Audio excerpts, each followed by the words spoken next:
Hello and welcome to another edition of Video Games to the Max. I am your host, Shawn. Here with me, as usual, Mr. Mark Morrison. Howdy. And well, this is episode 167 of the show. And man, they did promise that there was going to be a big announcement at the Halo Championship Series. And the worst kept secret in all of gaming, or one of them, the Halo Combat Evolved remake is actually Halo Campaign Evolved. We'll get more into that. Marc's been playing PowerWash Simulator 2 and Wreckreation. I got into some more Ivalice Chronicles of Final Fantasy Tactics. PlayStation has some news as well with Shawn Layden saying that free-to-play games are not real games. Is that true? We'll talk about that.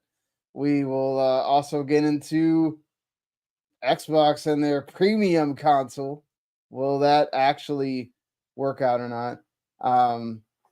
Plus, Cerebon once again in the news for talking about exclusives and how, archaic they are. Although everybody else would have you believe that they're not. But we'll get into that too. And all of that and more. Plus, Ubisoft has already begun their layoffs with, the whole Vantage Studios and all that. But, yeah, let's go ahead and get into this episode. And we'll do that right after this.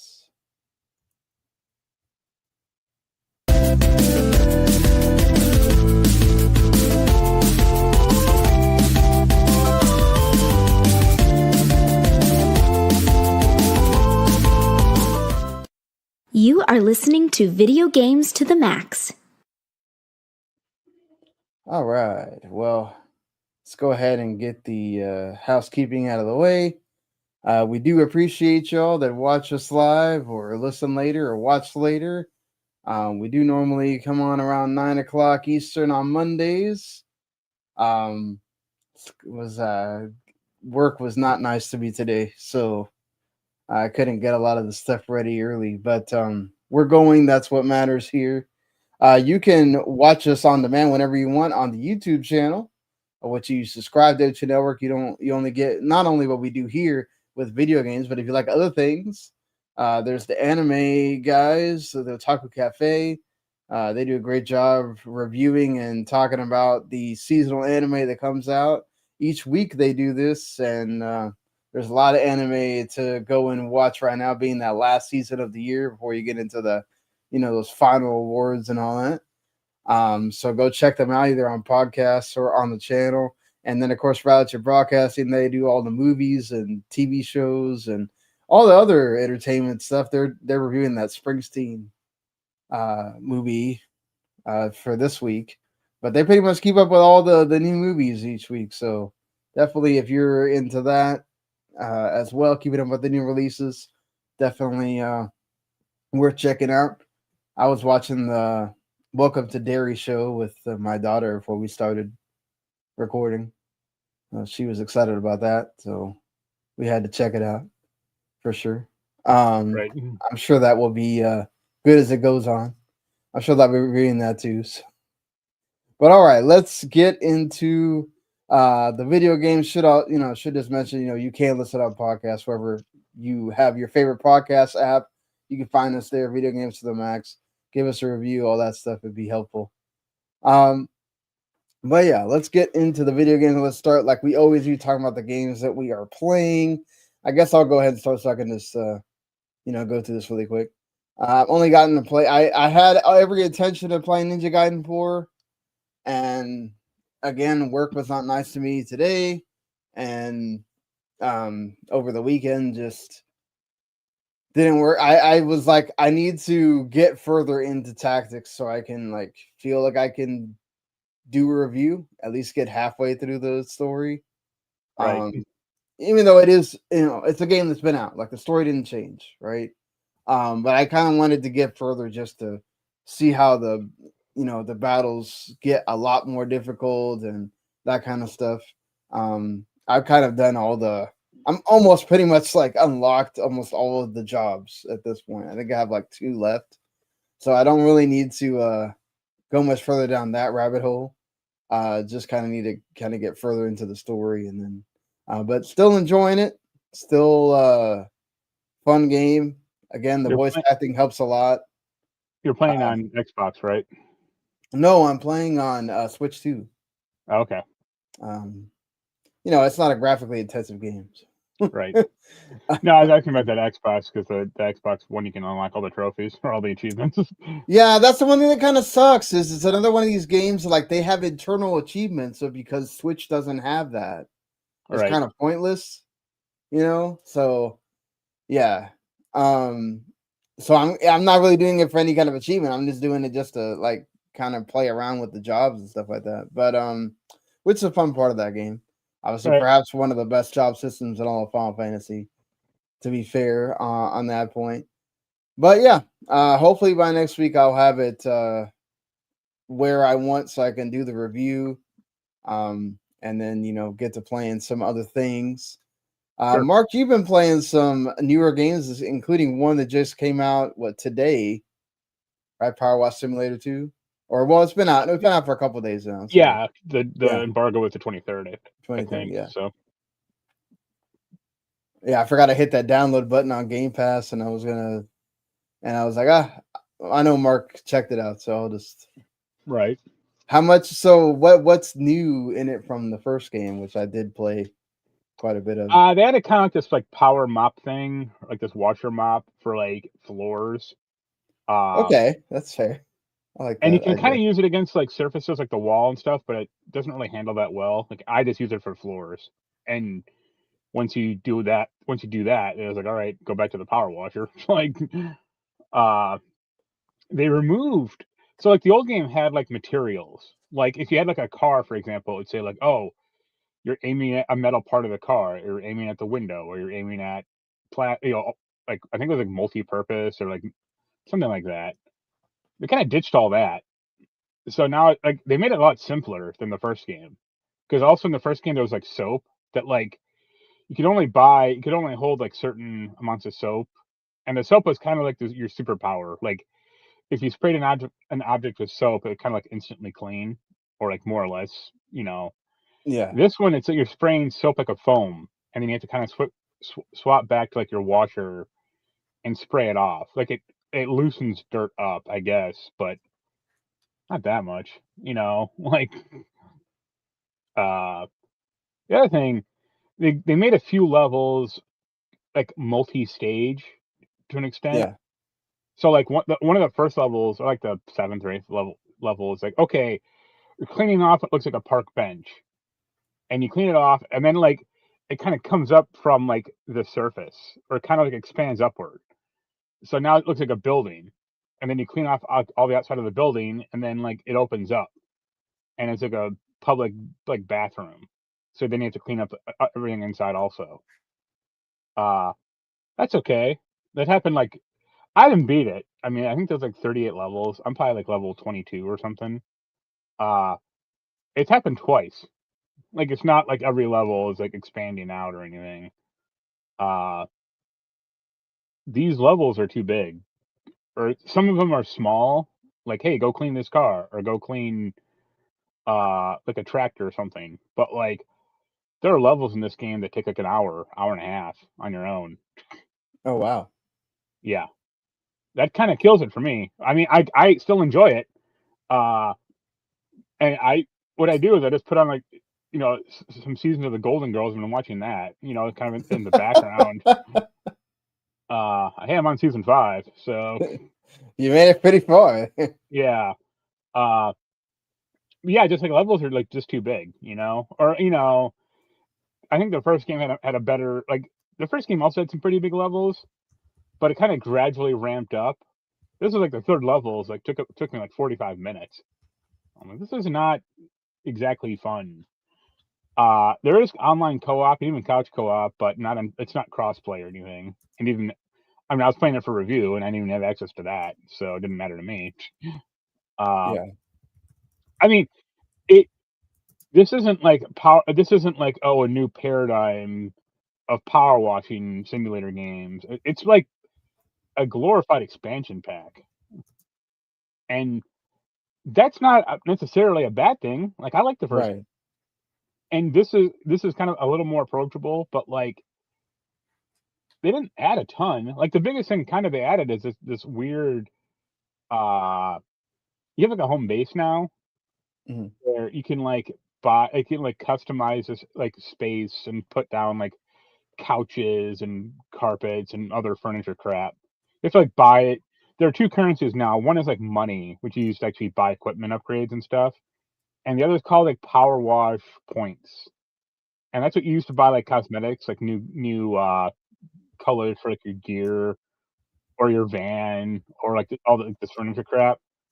Uh, I've bought everything, and I've routinely been hitting the cap, or not maybe not like every color, but like I've bought every piece of furniture in the game so far because I've had a lot of these points, and like at a certain point you reach a cap. It's like I think it's like 2,000 points, so it's like okay, I can't earn anymore, so I might as well buy stuff just to knock down the cap because what else are you gonna do? Uh, Right.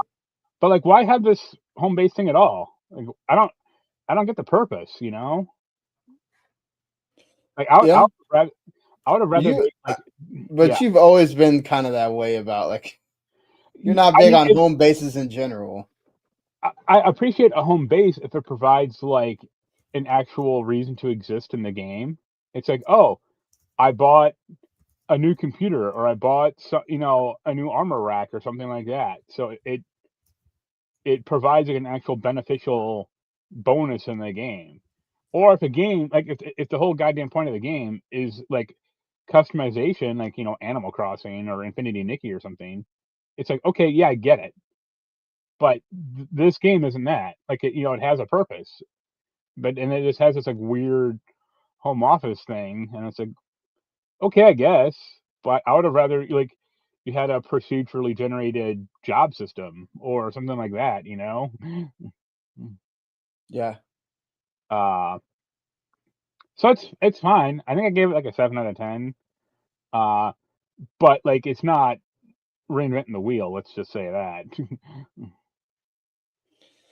Well, I mean, it doesn't have to. Like a lot of twos, right? Right.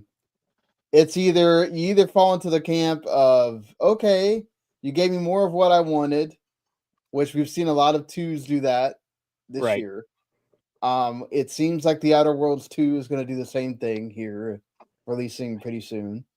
Also, just doing improvements that weren't in the first game.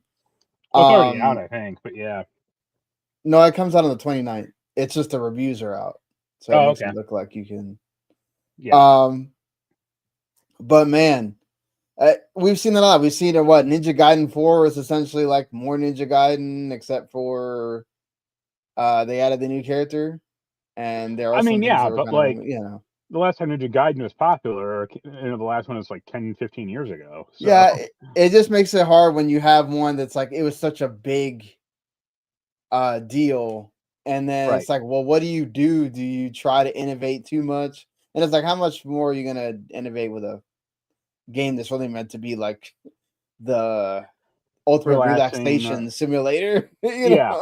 I mean, So they do a few nice things. I guess in the first game they added this later, but like they added like a color mode where you could see like dirt yeah, for like a few seconds. They added that like later in the first game, but here it's just there right from the get go. yeah, from the get And go. like if you get like 99% on a job, like the map will start, or there'll be like little icons on the like where you're looking about like, oh, this is where it's dirty on this one thing or something. And then like when you get to Right. like the last three objects, it'll actually pop up a checklist saying like, oh, you gotta clean this one wall off or whatever like that. So there are a few like uh you know you, like not comfy but state of the life things or quality of life improvements Quality of that are life stuff. Yeah. yeah that are good, but I think the levels are like I said, I think they're some of them are too big. Uh and I kind of like the weirder, goofy crap in the first game. Like I liked the Final Fantasy VII crap, Oh well, or of course, yeah. and It's like this will probably eventually have that stuff, but we'll see. That'd be cool if they could import that stuff, Yeah, right? Without you having to like buy it again or no, they'll um make it by it again. you think so? You think they'll Oh do yeah, that? it'll be like, No. oh, you got to relicense it, or it'll be like you got to clean off all of the. It'll be like a really big map. It's like go clean off all of the I Balloon mean Garden I from mean Final that's the Fantasy thing VIII. too, right? Is like because they made them that much bigger, you have Right. to then make more of it. Yeah, it'll be like clean off the Sector 7 slum or something like that. Yeah. Uh, so yeah, it's fine, and I'll keep playing it. Like it's kind of relaxing. Like it's one of those games where like I was playing it till like 4:30 last night. Like Oh I was just wow. playing it and watching, Golden Girls, and then I like alt tabbed and it's like 4:34. I'm like, wait, that's not good. I should probably go to bed. Yeah, definitely not. Uh, so yeah, that's about it from that for that one. Well, what'd you think of Recreation? It's spelt like you're having a wreck and then reaction. Is Yeah, a reaction recreation or no, recreation? Recreation. It's Okay. supposed to be like recreation, but just with a W, or like Okay. car wreck or something. Yeah, like car Uh, wreck, yeah. it is bad. Oh, that's not I mean, yeah. uh, I can see what they're trying to do, and I kind of applaud them a little. Like, but it's like Burnout on a budget. Uh, and their past games were like Dangerous Driving. And they made some other stupid one also. Uh, so this game is modeled like Burnout Paradise. Like it kind of gives you like a big open city, and you're kind of just meant to drive around and race. Right. The reason why it's bad, and this is a critical part of gaming or any game, is the AI is bad for the other drivers. It rubber bands like crazy. It is glitchy. It is not like logical. It cheats. Like I took a video of one race where, and I can time this out pretty well. You basically start at the front of the pack of any race. Like when you start, like Mhm. from the starting line, you are like first place. Within 14 seconds, 3 cars will zoom past you because they're rubber banding and they have boost power, even though it's like you, huh? Like you barely, we basically barely started. Uh, and that sucks. Like that's not fun. Yeah. I and in a video I took that happened because like I said, it happens within 14 seconds of any race. Unless the race is like super short, then it happens quicker. But like most races, between like 14 and 15 seconds. Uh, I took out one driver, and that causes like the cinematic crash cam kind of where you can see like the other car blowing up, and it respawned me like in front of another driver was then in front of me, even though he wasn't there before. I hit him, and he spun me out, and then he like magically teleported in front of me, like way ahead in the racetrack. That's not good. No, definitely not. Yeah. Um, the entire game looks like it is like in the Pacific Northwest. Like it has like one environment. There's no like big city or like no. There's like one or two small areas that are like more bespoke. Like there's kind of like a cool looking dinosaur park thing, but the whole game is kind of empty. There's only like 3 race types or 3 event types. Uh, it is on a budget. Like they Is it like budget priced at least? I don't know. Uh, like that's I don't think so. Maybe like yeah, they didn't have a price tag on it. Like that's like the weird thing. Like the game's coming out like tomorrow, and it's not. It feels like that seems to be a normal thing for a So lot of games now. Like I get cheaper like didn't have a it's $40. yeah, I was gonna just say like the Amazon has it listed for like the physical version for $40. Uh, Yeah, to, so $40 is that's okay. to this game's credit, like like this game at least has a soundtrack, like the Yeah. last game didn't. It was like you better hope you have Spotify or that's all you got in it. So this game has music, which It's very generic, but at least it has it. But like, it's just like super generic and super like low budget. Like they got this thing called the Skytrack system, which looks like it's like from Trackmania. Like it's this whole big racetrack in the sky, basically, with like loops and shit like that. Yeah. I found 3 races that use it, and that's it. There's one like the game kind of starts you off in this like looks like a stunt course. Like it has a bunch of ramps and jumps and stuff, Right. and it's like, okay, this looks cool. One event used it, and it's like, why even have it? Like, if you're gonna have this thing here, why not make more of them, or why not do something with this? There are 2 buttons to like open up the left and right side doors. It's like what? Like, huh? Uh, and like the whole game, like a lot of the game is predicated on like, oh, like you can like what they call like live edit the game, where you I can see like, that here in the yeah, video, where you the can like trailer. put like ramps down and do stuff like that. But Yeah, like a level editor, basically. yeah, but you can't like do that. Like, I mean, it'd be funny if you could do that in the races. Like that'd be kind of hysterical, but you can't. It's just like Yeah. there's a bunch of like billboards and like parts tree to unlock, and like I just used it to like figure out like, oh, what's the best ramp to get up to this roof or this gas station or whatever. And that's Right. actually the most fun I had with the thing. Like, it's not. I I can't play it online, or there's no one else to play it with because I got it like a few weeks ago, and um. So yeah, it's just astoundingly bad.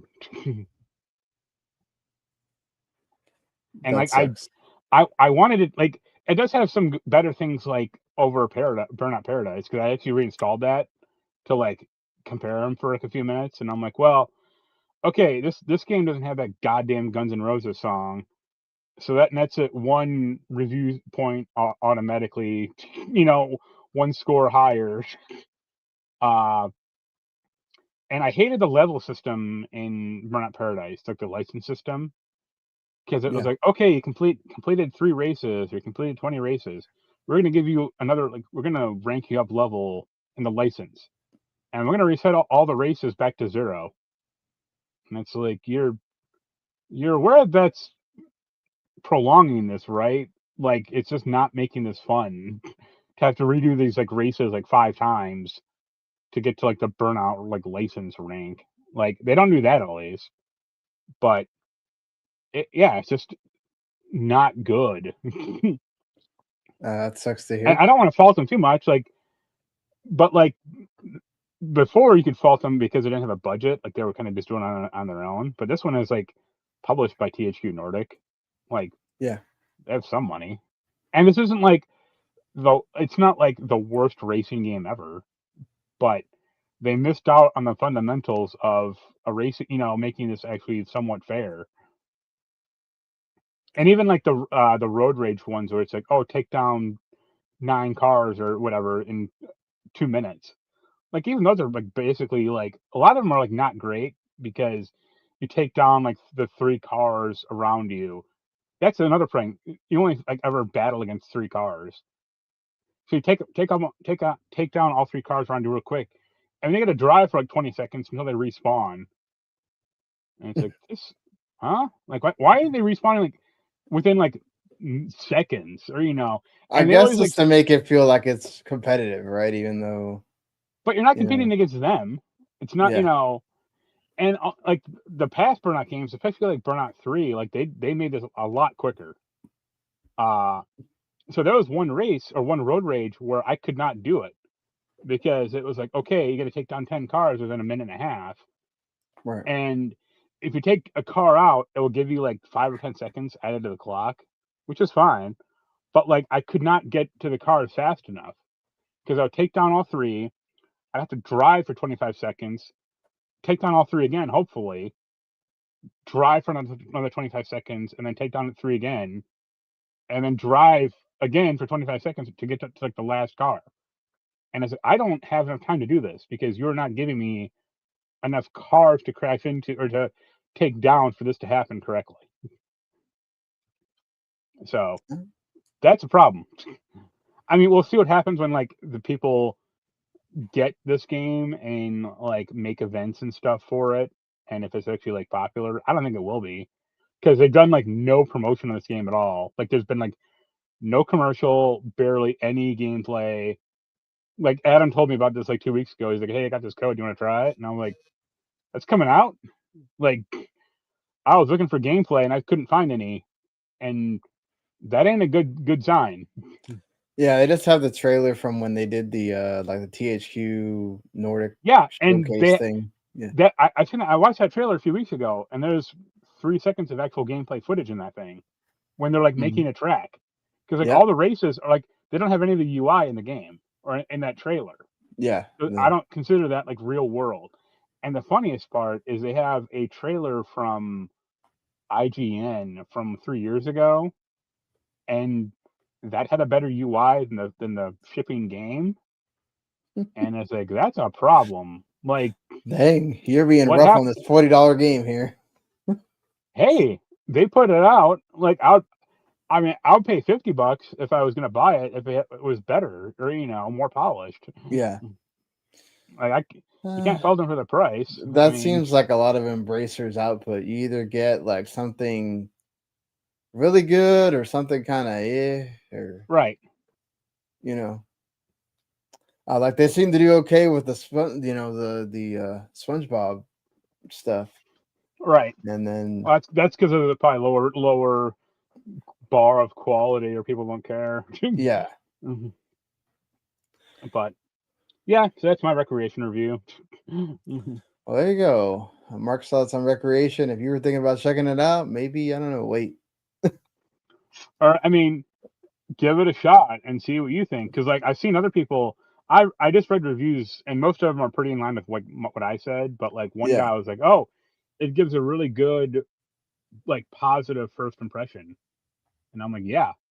And then after 20 minutes, that goes away. Or like it does provide like a really good positive first impression, but then you dig into it and you go like, "Wait, there's nothing here." Yeah. First impressions matter, but you also got to have more than that. Right. All right. So if you don't have anything else, nope, that's go about ahead and move on to talk about the news. Once again, Xbox cannot get out of the news for. Actually, this is a good thing for once. But there's some other not great things we have to talk about. So, but let's get to the good thing for once first. Like I mentioned at the beginning in the intro, one of the worst kept secrets in gaming was that there's a Halo campaign, Halo 1 remake happening, and this was an actual true remake that was being done, and it was actually revealed at the Halo Championship Series, but its Halo campaign evolved. Only has a single player, no multiplayer.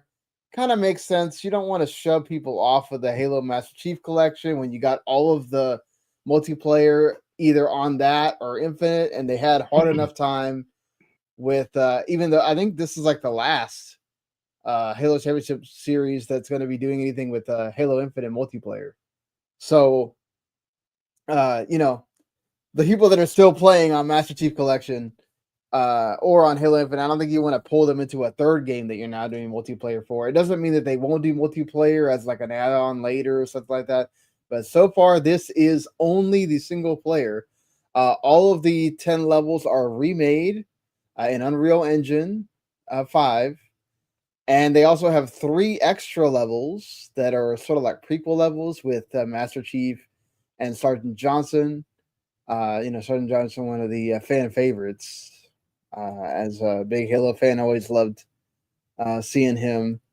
But it is the series debut on PlayStation. It will be coming day and date on PlayStation. We're not going to do this timed exclusive nonsense that we're seemingly doing for some dumb reason on Forza Horizon 6. But here we are. They showed off like 13 minutes of gameplay as well already. Like they debuted it with gameplay. They did not just shove a trailer out there and say, "Here we go." It is supposed to be slated for like late. It is late, like fall 2025 or whatever. It's not. They're not expecting this to be out like immediately or whatever. So, get ready for that. It is meant to be like more of like a anniversary kind of thing. As Xbox is celebrating the 25th anniversary next year. You mean next year, not this year? Right, next year. Sorry. Yeah, 2026. It's supposed to be like the fall game of 2026. Right. So make that what you will there with that. Hey, it looks good. The gameplay looks good. I know people are already complaining about certain things. Yeah, I got a buddy who's a big Halo fan. He was complaining that like they added the sprint in the game. I'm just like, you could turn that off. I'm just like, at least it's got the jetpack, and then also like it has the sword, which is awesome. They're adding other guns that were not in the original game. It does have quality of life improvements as well, aside from the sprint. So some of the UI looks different. Yeah, I can kind of see his point a little, that like, oh, he's a Halo purist, but it's like there's not a ton of those people left. Like, I mean, for me, I would be fine if you're going to complain about that if it was, again, exclusive. But because Xbox doesn't believe in exclusives anymore, they need to give you the best version of Halo debuting on PlayStation 5. Yeah. Giving you the old-ass version of Halo that, sure, is great for the purists, but not great for the modern gamer.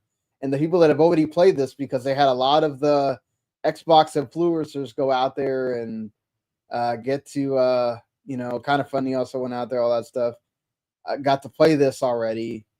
And they said it feels good. It feels like a modern game. So we'll see. I'm excited as a big Halo fan. I do think this is the way that we're going to start work. Obviously, I would imagine it depends on sales. I don't think they're going to slate all of these games.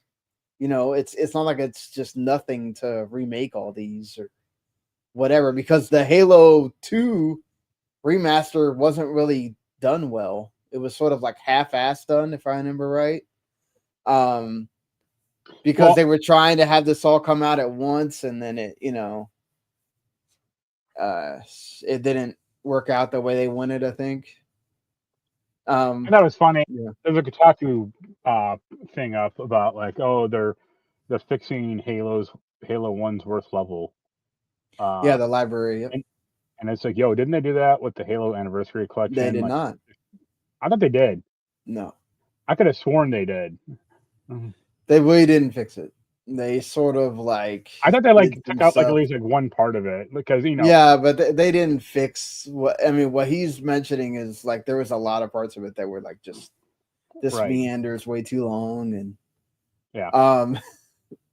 even the devs have gone back sometimes and said that like, why did we make this such a big game for the time, But obviously, I understand people are going to be missing that multiplayer. There's those iconic maps that I too miss, from the days where I was using System Link Play with my friends to play that game and all that stuff. But I think as an introduction for PlayStation, I think this is great. Even though I imagine how many people have not played this game at this point. It's not like you couldn't play this on any other Xbox thing. Right. But hey, if you just never did, or you have friends that never did, and now y'all can there's going to be crossplay apparently with the online 4-player co-op, and there's split screen, I think 2-player co-op as well. So, hey, glad to see that that's coming in when they couldn't do split screen co-op for Halo Infinite. Yet they had to figure out a weird gimped way to do it to introduce that. Which was so weird in itself. But it finally, the last exclusive that Microsoft had is now gone. That's it. They've all will have made their debut. by the time we get to next year. Don't worry. The one that's still carrying the console wars torch, despite what GameStop says, brute force, that will Yeah, brute remain an Xbox force. exclusive. Even the White House got involved with the showing your Right. the whatever you want to call him guy there and using AI to show him as being Master Chief, which is ridiculous. But you know, I guess they can have fun with that. Whatever. Because now Until the console wars are dead for sure. Yeah, until they get sued. Yeah, no, I don't think Microsoft's going to give two craps about that. Look, console wars have been dead for a while, so if you're still holding on to that torch, I know what to tell you.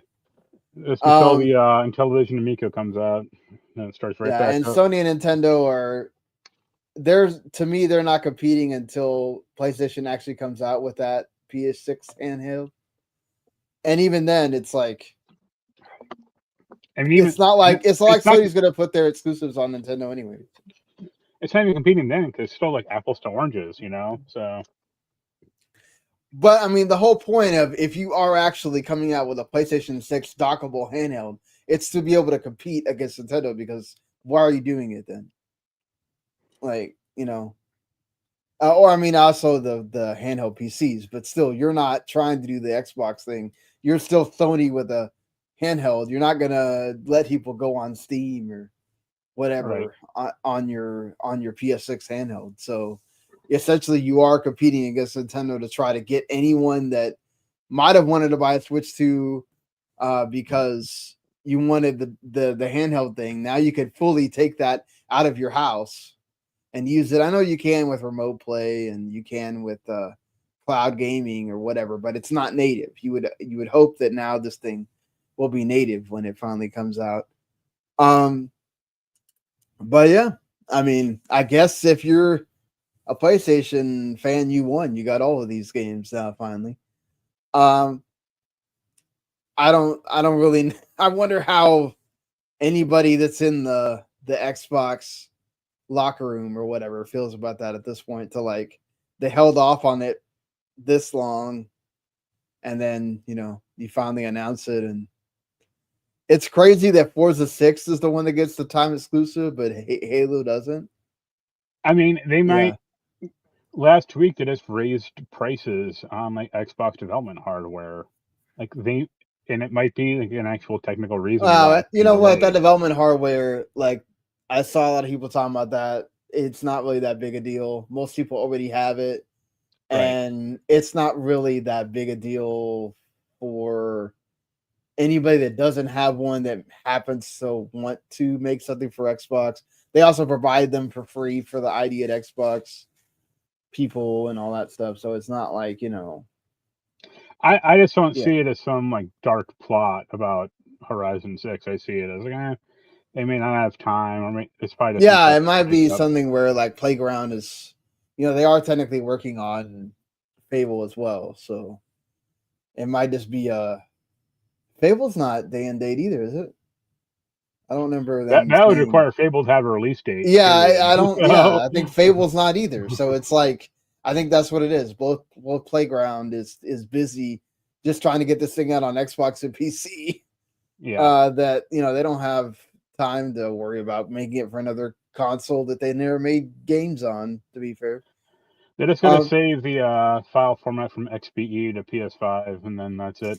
Yeah, just runs that's automatically. Exactly what they got to do. That's all. But all right, I mean, that wasn't all with Xbox. We got some interesting information from Bloomberg, Jason Schreier and Dina Bass, that perhaps explains a lot of why a lot of these moves have been made by Xbox, as far as the no longer having exclusives, everything going to PlayStation, all the layoffs, or at least some of the later layoffs. The rise to Game Pass, the rise to the consoles, the less focus on the consoles, all that. What's up, Cube? Good to see you here. all that may come down to Amy Hood, CFO of Microsoft, is placing a 30% that the Xbox division has to have 30% accountability margins across the company. And this is including Xbox. Right. Most the highest industry standard for video games is between 17 and 22. Even Nintendo and PlayStation do not hit 30%. Yeah. Xbox, I think, was mentioned that there was only 1 year that they got anywhere close to 30%. So it's like you're really asking a lot from studios and a portion of your company that's not used to this, right? Especially when you have smaller boutique studios like Compulsion and Double Fine, they just released Keeper, and some other ones that are like which we got the Hellblade 2 studio. Right. They're not really there to make things that are going to make you a bunch of money.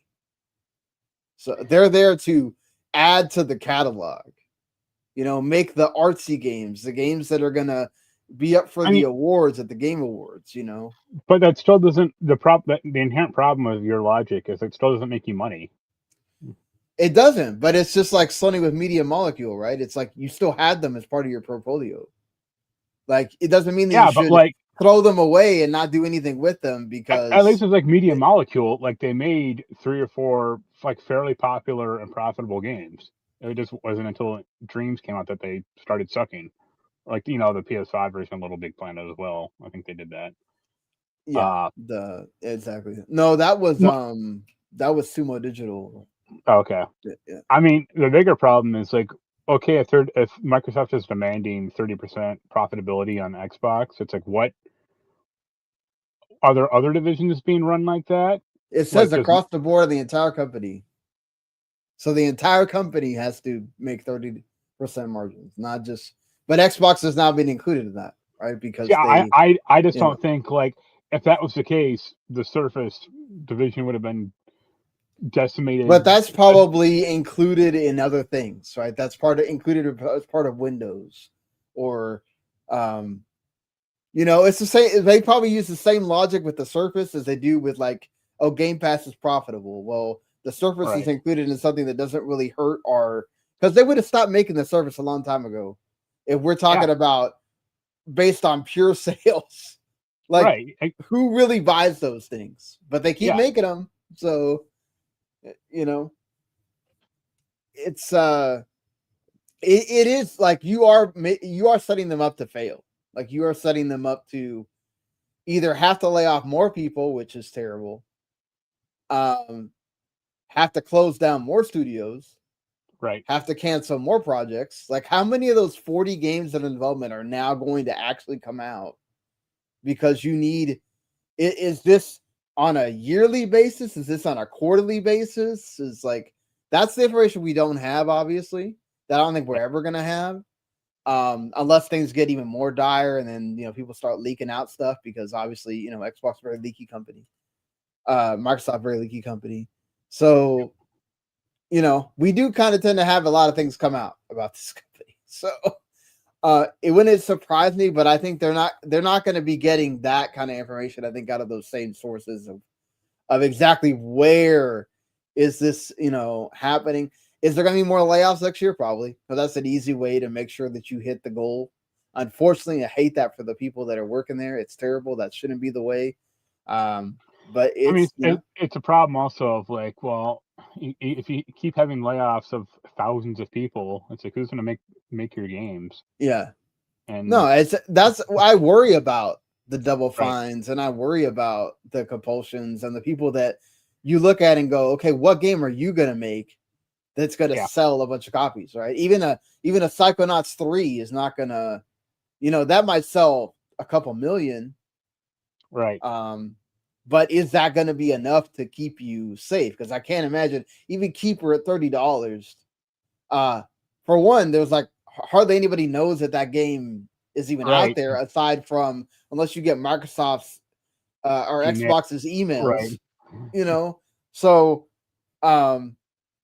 You I have would say that. It's just in keepers, I thing also like it's a hard sell for most people to be like you're playing a walking lighthouse. It's like what?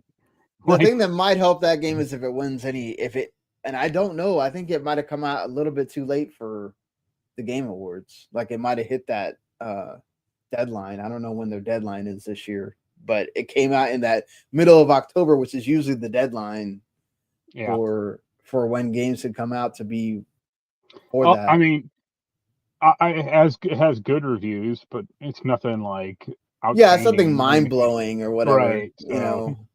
Plus, all those awards are probably going to get taken by Claire Obscure or something else in that category, narrative wise. So, or like art direction wise or anything like that. Yep. But no, this is something that obviously is going to be a very interesting thing to keep watching. It just seems like, understandably, right? You spent a lot of money to acquire all these studios. You put yourself, you cost Microsoft a bunch of money with the Activision Blizzard merger having to go through the courts and all that stuff. Right. Obviously, that puts you under the gun, right? You're now being watched more than you were. It's the same problem that Embracer went through, like they bought too much and some of it didn't come out good or some of it didn't come out and then they started getting screwed. Like obviously. Yeah, and then obviously the Saudis also decided not to pay them one time, made them have to rethink things. Yeah, Microsoft obviously isn't Embracer, like they're not going to go under or anything, but I think there's a lot of studios that Microsoft bought within the past 5 or 10 years that they're probably going like, why do we buy them? Or like what was this a good decision? Like yes or no? Probably no. What have you done with this studio that makes it to where they need to continue to exist? And it sucks because it's like you don't know, but then it's also like that's where it kind of sucks because Microsoft doesn't just go, which you shouldn't really, but Microsoft doesn't just go, okay, you guys are making this, you guys are making that. Even Sony, to their extent, they said that there was discussions and investigation done on that of like nobody went to Sony and said, or nobody went to all these studios, even the ones that didn't make multiplayer games before, and said, you guys have to do that, right? Somebody, I guess they all talked about it and somebody convinced someone and enough people convinced each other to, okay, we'll make that, to kind of make it feel like it was their creative decision. So it's not like they're being told, oh, go do all this stuff, but still Microsoft doesn't care about that stuff, right? Microsoft wants results. Eventually they're going to have to give results, and we'll see how long that time ticks for that. Right. The same thing with why, Sarah Bond is out there talking about exclusives are kind of old hat. They're not necessary anymore, which she's right in the fact that, yes, most of the big games nowadays are third party, free to play. They are not exclusive to one device, right? She's not wrong in the basis of it, but still that helps sell your console. It helps draw people in.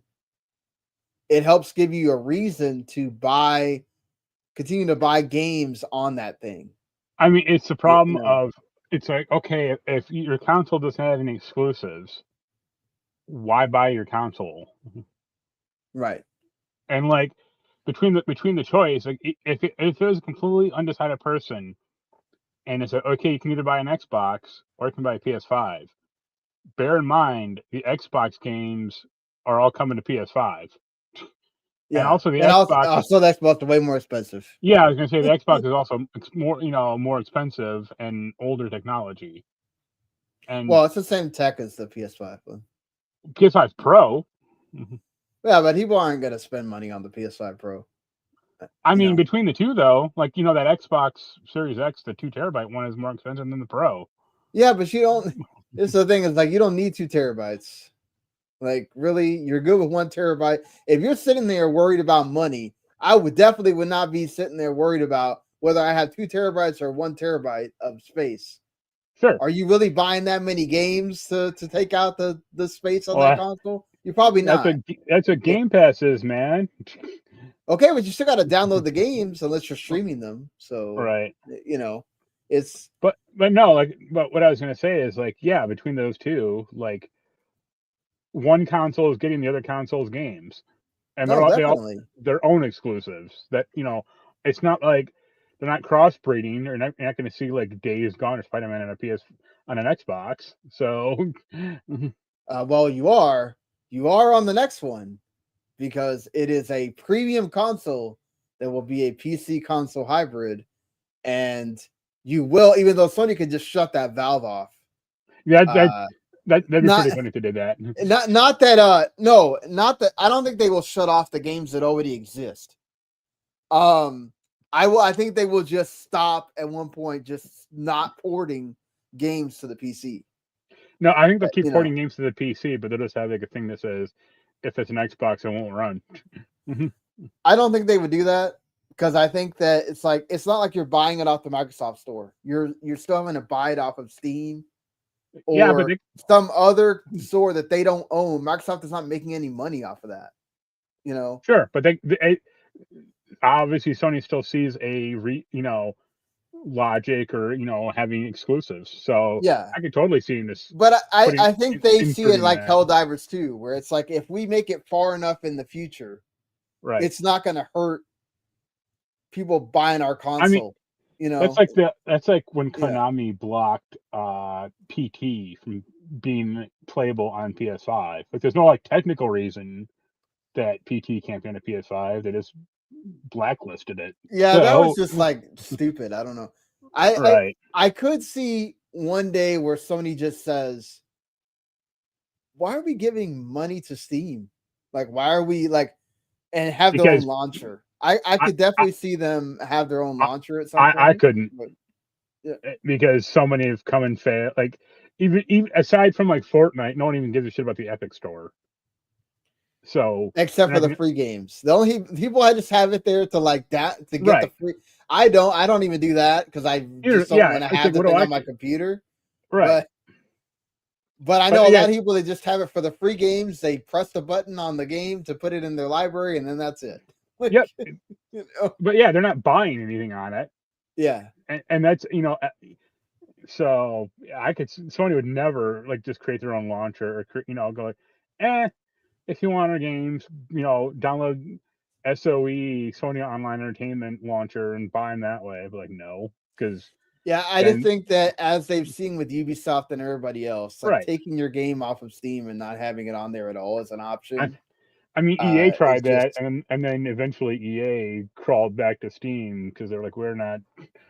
Yeah. No one bought our shit off Origin. So. I think honestly that would be the only way they could really block it from. Because if they really cared, they would have done it already with the ROG Xbox Ally thing. They would have. Yeah, but that's not like an actual console. That's not being made by Microsoft. So I just think that whenever Microsoft announces the price of this thing, and they go $1,200, right? PlayStation will be like, "Why the fuck do we care if our game comes out over there 2 years later, whatever? Ain't nobody owning that freaking thing." Like you're forgetting it's going to be the Xbox is $1,200, but you get Office 365 trial for it, bundled included with it. I honestly wonder if they're going to like think about. I've seen some. I don't know. I do wonder if they will do some kind of like either discounted Game Pass for a year, or they give away Game Pass for like 6 months or something to kind of entice people. Because I do see the point of what they're trying to do in a way of like, okay, you have Nintendo, who's Nintendo, they're doing their thing, they're Nintendo, right? Yeah, PlayStation is going to be like the middle of the market. Maybe it's going to be $600, maybe $700, and then you're going to be way up here at the $1,200 level. Maybe $1,000, maybe 100, you know, 1,200, whatever their ultimate price winds up being. Right. You're gonna be able to play any game you freaking want aside from Nintendo, and whenever, and you know, the things that are only on Sony's console. But everything else you could play it on our console, which, you know, will they be able to take these 2 years and make it an actual functional console that, like, they're Sarah Bond is promising that supposedly this is going to be, you will not have to leave the Xbox layer to be able to play anything if you don't want to. Now, obviously, once you go and download Steam and you buy games off of Steam, then you're dealing with Windows, right? Like, they're not going to be able to, if you stay in the Xbox part of it and only buy things off the Microsoft store, there's probably going to be a console version that you don't have to worry about installing crap and whatever, that will run just fine. And you press the button and it plays just like on your Xbox right now. But, you know, you try to buy things off of another store, they are then not responsible for however you get that thing to run on the console. You know, Yeah, people so, people like tinkering, and then right. also like I think there's been studies also that have shown that like stuff runs better in that ROG Ally X than like with Bazite or Steam OS than on Windows 11. Yeah, I've seen that too. That like So, people installed Linux and then the same game they were trying to run yeah, on Steam runs like way better or right, whatever. yeah. Than yeah. That's I mean, not the too fact that surprising, right? I mean, I think it's just funny that like the ROG Ally, like you have to like it comes preloaded with an Office trial, Office that's the stuff 365 that trial. that's the stuff that they need to remove. Right. Is remove every single thing that doesn't have to do with video games. This is a video game thing.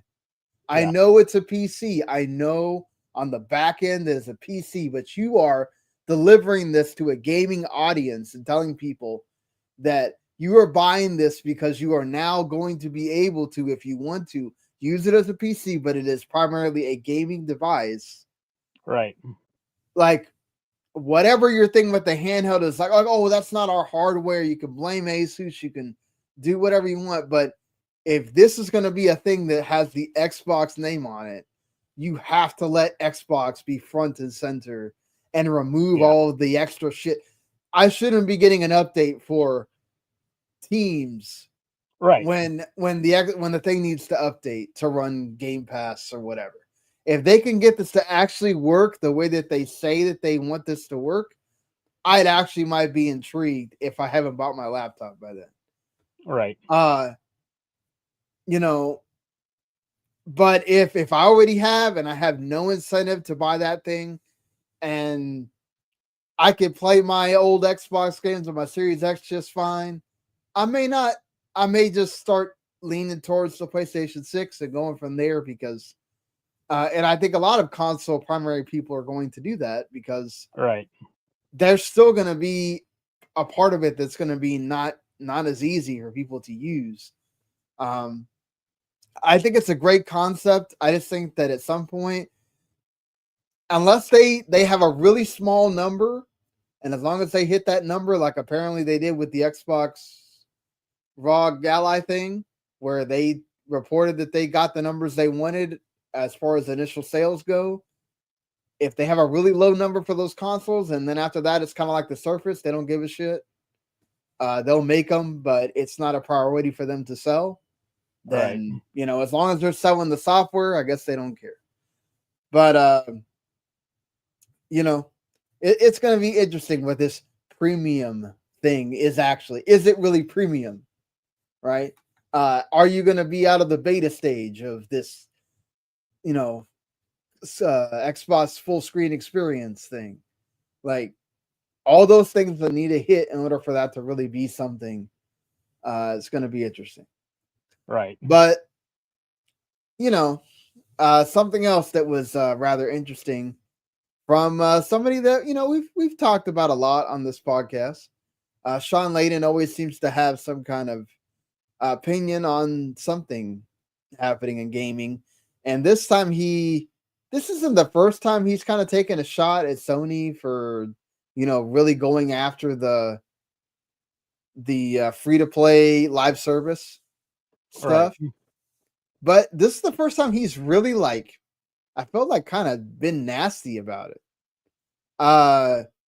He kind of talks about this and he says, for me, a game, because of where I come from, means I need three things. I need a story, I need a character, I need a world. And Horizon, God of War, and Uncharted have all three of those things. If you're doing a live service game, you just need a repetitive action that most people can get their head around, an ability to communicate in that world with other like-minded people, and the player's desire to do it again and again and again. He says the live service space found the winning formula 5-6 years ago. There was a boom of sorts that saw games like Fortnite skyrocket in popularity. And since then, everyone with a multiplayer of offerings seems to have jumped on the seasonal operating model. These days, it's very rare to succeed with a new live service game.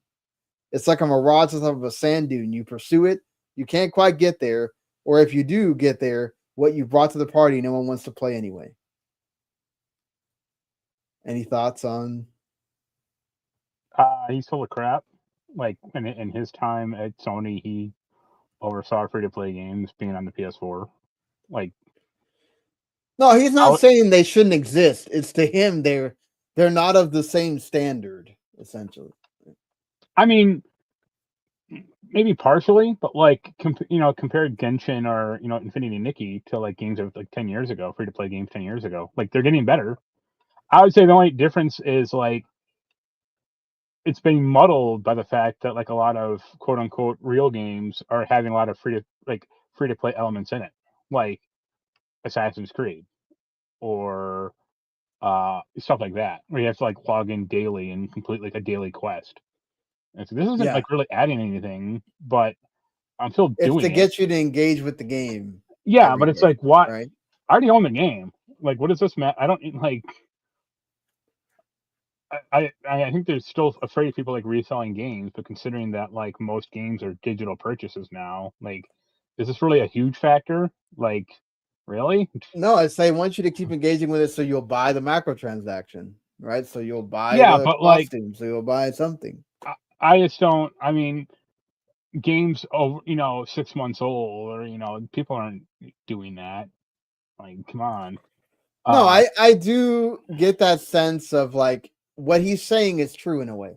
There are a lot of people that have tried this live service thing, it doesn't work out, and then look what happens to them, right? Because they're all chasing this continual recurring revenue thing. Like, we want to be the big hit, and only so many of those are going to hit that number. You never know if it's going to be you or not, as we've seen with a lot of indies this year, and we just saw it in the last week with Escape from Duckov hitting 1 million. Ball X Pit has hit a huge number, 1 million as well. 1 million. I also don't like. Where's the RV has hit 1.3 million. Like it's crazy. Some of these like random, it feels like random indie games that just pop off, like Mega Bonk and all that stuff too this year, where it's like, okay, where'd that come from? Great, it's just there and now it's huge. Like, okay, all right, but that's still like a 1 in a million shot, right? Yeah. Like, how many developers are sitting there making games, and then what was it that was a stat that I saw like last week that like 40% of Steam games don't even make the fee that you have to pay to put your game on Steam, or barely do. Excuse me. Right. Like, that tells you a lot about what happens to most of the games that get made in gaming. Sure. I do think that it's kind of counterintuitive to go down this road of and also makes you look like an old the saying of go home boomer or whatever. Right. Well, it's funny. I mean, it's funny that he has like the 3 requirements, but it's like, look at Madden.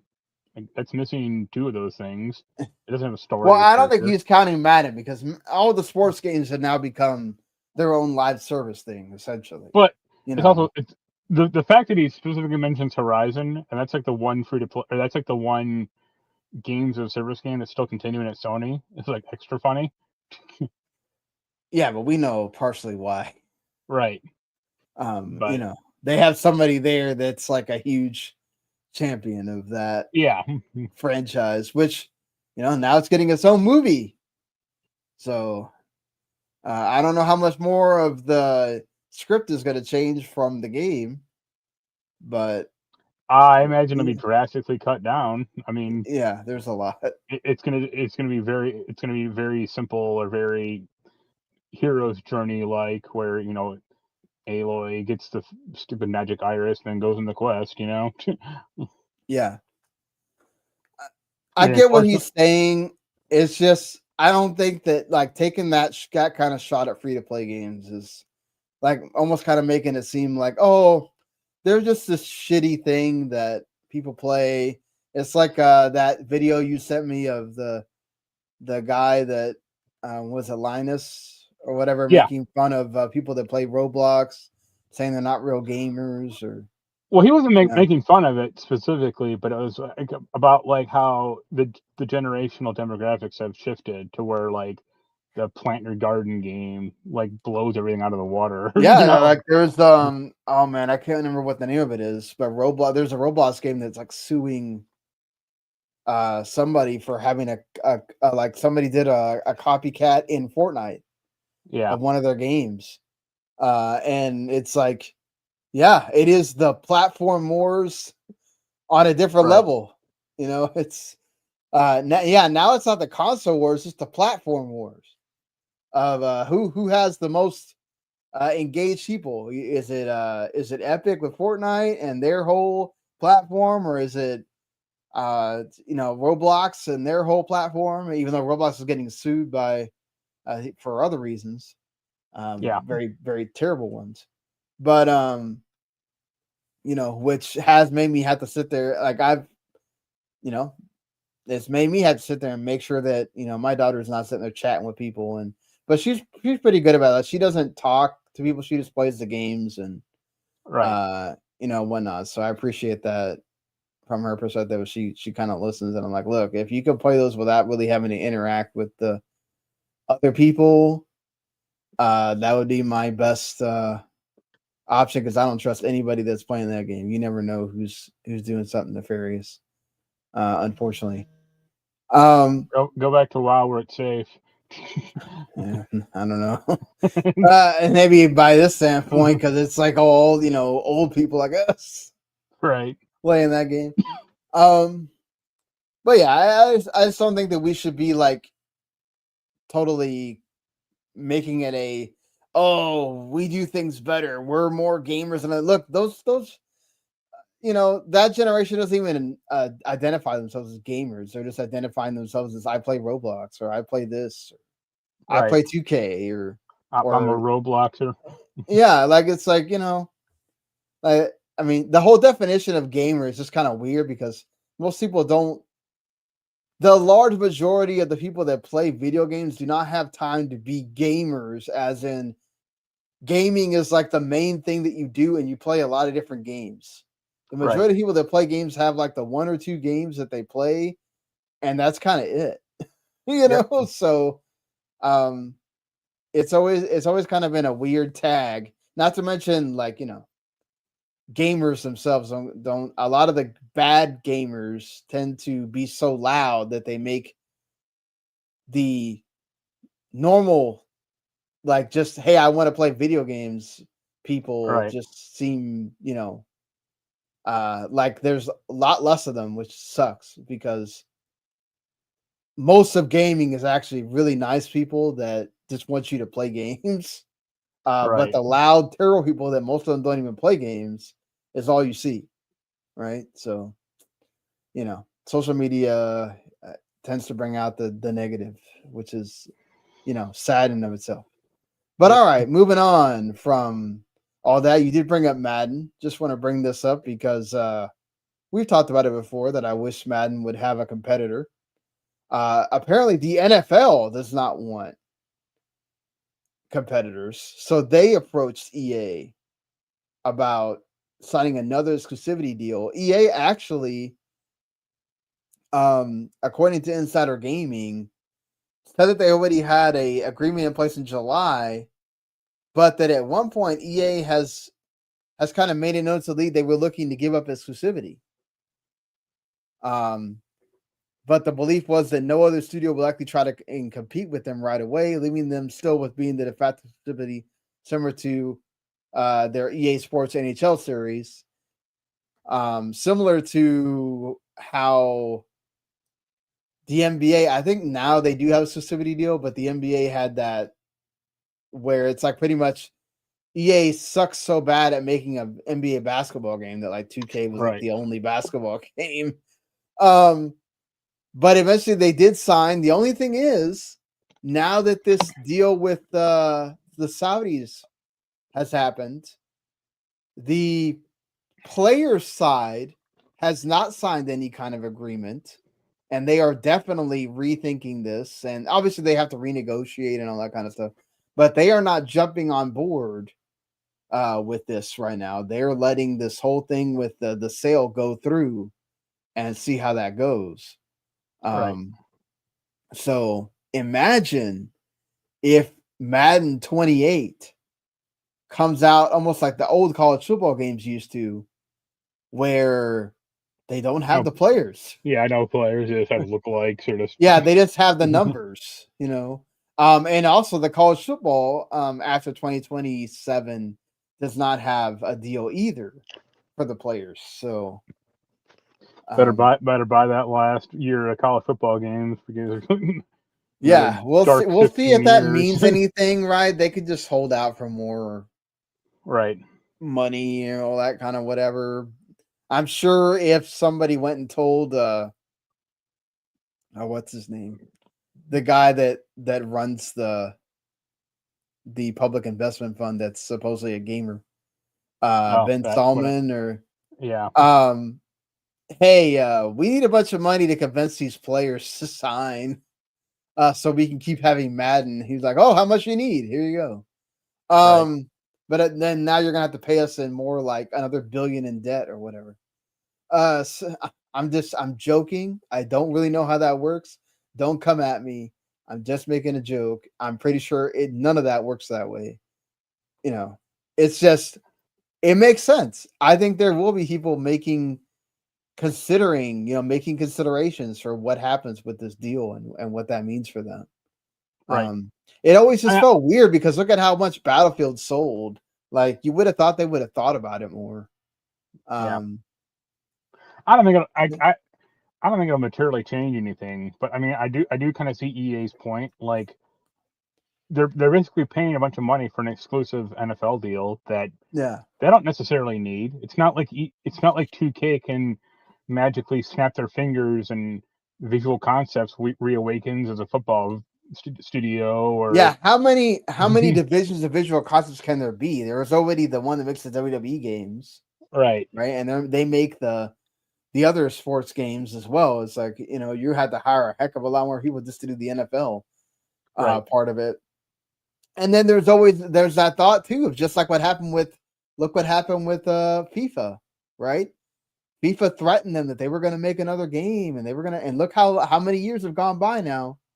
Right. And they had to make the deal with Football Manager, which is not even the same kind of game, to then have that, right? And it's they don't have a competitor. So maybe EA looks at it and goes, why do we need to pay for exclusivity? Nobody's going to come and challenge Madden. Right. We're freaking Madden, right? I mean, even if some company somehow did magically have some amazing football game, like in the rafters or something, that they just need the NFL license to make it come out. Like, Madden is so entrenched that it's not something for anyone to consider. The only reason that ESPN game did so well, like back in the day, because it was $20. Definitely. It was making strides, but that's the one. But then that's the problem is it was a great game, but it got the NFL's attention in the wrong Right. way, and I think that's part of it, right? The NFL doesn't want this. They don't want 5 Yeah. games with the NFL license coming out Well, they don't at want. all different prices. Right. Yeah. So uh, they like the way this deal works. They like the name Madden being associated with their brand and all that stuff, and they Yeah. want to keep it that way. They're not stupid. It's the premier. It's like when this fall gaming season begins. It's like, oh, Madden's out. Open the floodgates. Yeah, definitely. That's the point of it. Really quick, since we mentioned Football Manager, it is one of the things coming to Game Pass in this next wave. PowerWash Simulator 2, which Mark talked about towards the beginning, is also on Game Pass right now. So is that Bounty Star game, which is a over-the-shoulder 3D action game with like mech customization and farming from Annapurna published title as well. Also the Halls of Torment is out as well. Outer Worlds 2 is the big Xbox published Obsidian made game that comes on the 29th. 1,000 Times Resist, which was a Game Award nominee. It was like a big award-winning indie that's now coming on November 4th, along with Football Manager 26 is coming day and date on Game Pass as well. So, hey, some cool day one games coming in this round for Game Pass there if you're still subscribed. Right. Making you think about it there on the 4th about whether or not you're going to stay subscribed there as Call of Duty looms for people Right. as well there. Switching over to some other sales things. Nintendo Switch 2 keeps selling. That made the whole hardware for September jump 24%. Right. Nintendo has also increased their console production to 25 million units over the next 6 months because of how well it's been selling. PS5 has also been doing really well. As it has now surpassed the PS3 in lifetime sales. And in the US, I wonder how far away it is in some of the other regions. I imagine Japan is just because they don't buy that many consoles anymore. But like in Europe too, that they don't mention Europe, but in the US, it has well surpassed, at least by almost 5%, the PS4 Right. at this point. So it's selling very well. We'll see, obviously, as it keeps going, what that final tally is. But hey, reaching the PS3's lifetime sales is still a milestone, and that's pretty great for the PlayStation 5 as it is. Don't know if that obviously also counts the PS5 Pro in there together They as probably lump it well. in, but also Yeah. I think the PS5 Pro is like the hugest system. I mean, the ever, Switch so. did the same thing. They lumped in the Lite and the Right. OLED, and all that stuff. So fair play if Sony does that as well. Also, Pokemon ZA Your has favorite sold game? 5.8 million in its first week. Not that that's hurting, once again, all the complaints fall on deaf ears, even though it seems like these are somewhat more legitimate. The ones that are complaining about the world kind of being just empty and everything. The battle system is somewhat the only good thing about it, which what I've Right. seen a lot from a lot of people. Look, people, This game has Pikachu in it, right? this is the unfortunate reality of capitalism. Right. People will buy the thing they like because it is the thing they like. It makes them feel comfortable. They love it. Yes, the core audience of Pokemon is what, 32 years old? That's not great for the long-term aspects of this franchise. But guess what? That age is also the age that is buying games. Yeah, that age is the disposable income age. So and they also can keep showing it to their kids, even though, yes, there are a lot of kids that don't give a crap about that, and they will just go back to playing Roblox or Fortnite or whatever. But I'm just saying, guys, like unfortunately, Game Freak doesn't have the time. Nintendo and the Pokemon Company, especially probably the Pokemon Company, don't really have any impetus to try to get them to do anything different with these games because people keep buying them. So until you vote with your wallet, that won't change. It's almost like Pokemon games and sports games are the same thing. Yeah, and it's like, and unfortunately, the reviews are not going to just totally crap on the game either, because functionally it is still a good game. So they can't like functionally give it a 5 and go, oh, this game just absolutely sucks because it doesn't do any of the stuff that I want it to do and whatever. It's like, as a critic, you have to be fair and say, guess what? This game still does the functional things that it's supposed to do. I'm still enjoying it for the most part. It just doesn't have a lot of the things that I want it to have, or, you know, whatever. It's not the perfect game or whatnot, but you also don't have to buy it. I'm not, at least not for the time being. Also, the fact that it's a Nintendo game and it never goes down in price, I don't have to rush out and buy it. I can wait till like GameStop maybe has a 2-for-1 sale or something and go, okay, do I really want it? Sure, it'll be the game I get for free. It'll be like it'll be the game you buy like when it's like on sale for like one day for $48. Yeah, something like that. You know, I'm not rushing out to Digimon Time Stranger is a good enough game. I'm enjoying that. There's other games that I want to play that, you know, I know there's a lot of people that are kind of upset. Whatever. I do think that at least this is like, we're not shitting on it because they released a game that doesn't even run, like Scarlet and Violet on Switch 1. At least it's functional on Switch 2.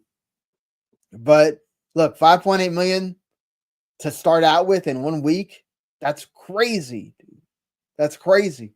The Mario Kart World had sold 5.6 and this is like at the end of June, so like in a whole month. So I'm pretty sure it's probably going to beat out the 15 million that Legends Arceus sold. Pretty easily, I'm sure. There's a lot of announcements this week for the Switch 2 that makes people think that there was supposed to be some kind of partner showcase, maybe, that Nintendo just decided not to do. As part of like Fallout Day, they announced that Fallout 4 is coming to Switch 2 next year. Phil Spencer also said they're going to be starting to release more things on Switch 2. Borderlands 4 is also still coming to Switch 2. Assassin's Creed Shadows is coming to Switch 2 for $60. And it will include everything except for the Claws of Awaji DLC. So I guess that'll come at some point down the line. You got to pay for that one. Yeah, but it's also like what other DLCs have been out for Shadows? Nothing. Like it's just been that. Yeah. I mean, it just literally came to the other consoles, so it makes sense. Like a month ago, 2 months ago. So yeah, like yeah. Also, Luigi's Mansion, the original version, is coming as part of the GameCube collection on Switch Online in a couple days, October 30th. Just in time for Halloween there, if you wanted to play that game. Right. That's pretty cool. Did you watch any of that Fallout Day crap? I have not. I know that they announced the thing for Fallout 76 where they're going to have the ghoul. Right. Yeah. It is astoundingly like, why is this a 45-minute presentation? You know, like, you could have just announced this all in a goddamn email. Yeah, that could have been a tweet. And, like, you know, Yeah, I mean, when your biggest thing is that you have the TV show and that thing's coming on December 17th, you're kind of just filling the rest of it because you don't have. Well, like the two game things. I mean, they announced some like crap for like Fallout 76. Right. Aside from the Ghoul, I think they announced like a few other things for like Fallout Shelter. But then they're like, oh, Fallout 4 is coming to the Switch, and like the Fallout 4 Anniversary edition. anniversary edition, and some New Vegas collector's edition that like doesn't even come with the game. It just comes with like a download code. Yeah, It's like, that's yo, dudes, too. what about that New Vegas like remaster or like That's probably like in the concept stage still. Like, and like Todd Howard going like, oh, we're working on Fallout 5. That's coming on the pipeline. It's like, yo, that's coming down the pipeline like 10 years from now. Like, yeah, it's because not you like got you're Elder out. Scrolls 6 first. Yeah, it's not like, oh, we got nothing else to work on, so Fallout 5 is, full production. It's like, no, there's like a dude in a office somewhere concepting Fallout 5, and that's it. So Yeah, don't. So yeah, it's astoundingly like, why do this at all? Like, I don't yeah, understand. right. Yeah, and then sadly we have to talk about layoffs. Remedy's CEO left his post. Yep. The CEO and the board of directors have mutually decided that he will leave. This comes after FBC Firebreak didn't do well. Right. It's also very content light, to be fair. But it doesn't help that you got money from both Game Pass and PS Plus, and you still didn't do much. Obviously, Remedy's CEO is Tero Vertala, I should mention. Right. He is stepping down with immediate effect. They are searching for a new CEO. This was always kind of weird to me. Like I get what they're trying to do, kind of like a Destiny thing of let's put in some story that kind of goes with Control, whatever, and get people in that way. But it's like you realize how niche Control and Alan Wake are. Right. They're not these mega franchises. I mean, that's what I was talking about like last week when the Detroit Quantum Dream was like, Quantic oh, we're gonna Dream, make yeah. like a multiplayer card game battler thing. I was like, why? Like, this isn't what you're known for or you're good at, so don't do it. Yeah. I gonna, get the idea of wanting to make something different. And again, this is another case of people trying to make something because they want that recurring revenue, and it doesn't work out, and look what happens. Right. They are working on the Max Payne and 1 and 2 remakes with Rockstar. They are working on Control 2, so it's not like Remedy doesn't have anything coming out, plus the movie or whatever. Yeah, I don't think like Remedy is like in danger or anything, but Yeah. I did see like this whole Firebreak thing is like a weird detour that didn't need to happen. That I think it was like one of those things that was like it's so far in development they couldn't just cancel it. Right. So they said, well, why not? And what if it makes money, And then it's like, well, it didn't. And now it's like somebody's got to pay here. Yeah. Unfortunately. Ubisoft started laying off people because that's what you do when you move most of your big franchises over to another company entirely. And then you have people that kind of don't align with what you're doing. So the first one that gets hit here is Massive, which are the people that do The Division and Star Wars Outlaws. Right. They are still working on The Division 3. So, and Division Resurgence. They're still working on stuff for Division 2 also, but they didn't really release how many people were relieved of their duties here. But still, it sucks that this is happening. They just kind of give out a statement of as part of their ongoing evolution and long-term planning, they're realigning their teams and resources to strengthen their roadmap. They're still going to be working on the Division franchise. Obviously, that includes them changing to Vantage Studios. So, Right. And then also they laid off people at RedLynx, which are the people that do the Trials game. Yeah. I think they lost 60 people there.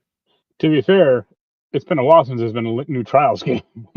Yeah, I think they've been doing the Trials mobile or Yeah. whatever, and they're mainly going to become a mobile studio now. Right. So that's what they want them. They're going to refocus them into that, which, we'll see. Right. Maybe it'll work out. I doubt it, but at least not everybody. At least they're not just closing the studio down, which that's good. But it still sucks that they're letting people go as part of this thing. They do just have way too many employees. Like they have a lot of studios, a lot of employees. Like you have to wonder, this is probably not the last of it. Like there's definitely going to be more, unfortunately. It's a lot of studios and a lot of employees, but not a lot of output. Or it's not, that's like the weird. A lot of them help on the other games. Like a lot of them are Right. just, that's how they can have so many Assassin's Creeds come out so quickly and whatever, because there's so many people helping on so many other. But like even those have slowed down. It's not like they're coming out with a year. Like for a few years, like Assassin's Creed was kind of a yearly franchise, or at least 18 months. And now it's like every 2 years, maybe 3. Yeah, they're probably still trying to make it every 2 years, and then they just have so many. They still have that. Did that mobile game ever come out? The Assassin's Creed Jade. Yeah, that's something I'll never care about. So. Yeah, you still have the Assassin's Creed Hexy that's there, and then they just had Shadows. They have DLC for that coming, and then whatever, and then whatever the Infinity thing, the Assassin's Creed Infinity, whatever's going on with that. And then that's not even including the other like adjacent Assassin's Creed things that they said that they were like sort of working on. Then they have that TV series or what is it? So a lot of Assassin's Creed, and then Far Cry 7 whenever that comes, and so yeah. Unless you had something else that you wanted to get into here. No, I was mainly making fun of that Fallout thing, so I'm good. Yeah. But all right. There is quite a few releases for this last week of October for games. I talked about Outer Worlds 2 already, kind of being one of the, I guess you could call it quote unquote bigger ones. Releasing in this week. You got the what is it called? 2 Point Museum's coming to the Switch 2. Finally, the Wreckreation that you reviewed earlier, that's coming on the 28th as well. You also have Arc Raiders. That game has been waited on by a lot of people for it to finally come out. It comes out on the 30th. It's supposed to be the big new multiplayer game that people are going to be playing. It's gotten a lot of rave reviews and whatnot. So we'll see. Dragon Quest 1 and 2 HD 2D remake coming into everything on the 30th as well. The Dungeon Minesweeper game is also coming on the 30th. Mortal Kombat Legacy Collection is also coming on the 30th. That's coming to everything as well. That's the like documentary / you get to play all these old games. Right. Like Mortal Kombat, it's like 1 through 4, basically. Yeah, the Virtua Fighter 5 Revo is coming to consoles on the 30th as well. The Tales of Xillia Remastered is coming on Halloween on the 31st.